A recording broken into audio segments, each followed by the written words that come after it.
بسم اللہ الرحمن الرحیم۔ شروع اللہ کے نام سے جو بڑا مہربان اور نہایت رحم کرنے والا ہے۔ تہجد کے وقت اگر آنکھ کھلے تو سمجھ لو کہ بلاوا آسمان سے آیا ہے۔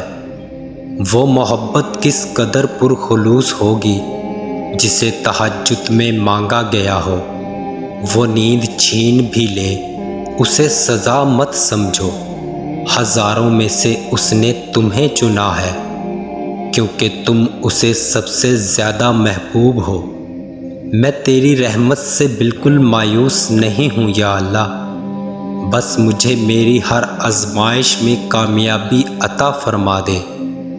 وقت تہجد بھاگ گئی نہ خدا کو یہ آنکھ پر نمی، پھر دیکھنا کیسے چلے گی کن کی ہوا، اور فایا کن ہو جائے گا یہ سارا عالم۔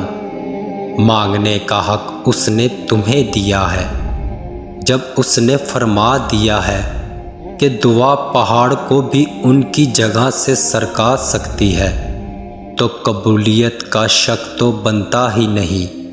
اللہ نے مقدر لکھنے کا اختیار تمہیں دیا ہے، چاہو تو دعا کا تسلسل بڑھا لو، اور چاہو تو مایوس بیٹھ جاؤ، چاہو تو سجدوں سے طویل کر لو، چاہو تو تھک کر رک جاؤ۔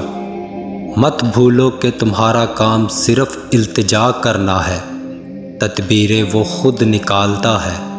کیا پتہ اللہ نے تمہاری من پسند چیز تم سے صرف ایک آزمائش کی دوری پر رکھی ہو۔ تہجد کی توفیق بھی انہیں ہی ملتی ہے جن لوگوں نے اپنے رب کو راضی کرنا ہوتا ہے۔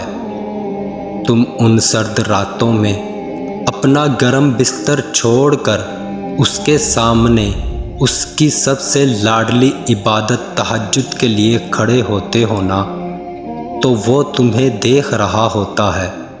تہجد ایک ایسا عمل ہے جس میں بندہ ہر بات منوا سکتا ہے۔